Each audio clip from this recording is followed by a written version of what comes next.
you aware of any community engagement about this acquisition by CEF? Were there any consultations? You represent or are linked to 21 community organizations in this area. And no public participation on this acquisition, no.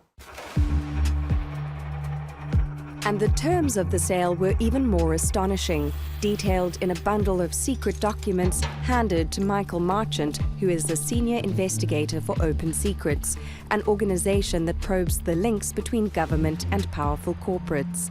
The leak is 1,000 pages, mostly of due diligence reports advising government on the risks attached to the sale. All of that documentation comes in. In 2021, we have a picture of everything the Central Energy Fund is told to look out for when it comes to the refinery. So the red flags?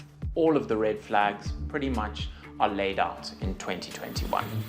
Technical reports list all the estimated costs to manage the refinery into the future. You've got the 3 billion for basic maintenance, 8 billion, maybe even more for the new fuel requirements, and 6 billion rand for decommissioning liabilities. But then, in 2022, the negotiations are disrupted by dramatic and deadly floods. Durban's Cancer Valley was deluged.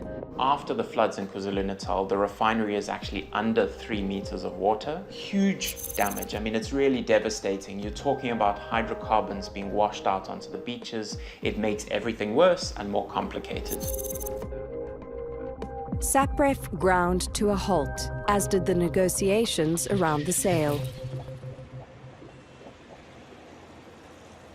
After the floodwaters had subsided, the government could have insisted BP and Shell clean up the mess.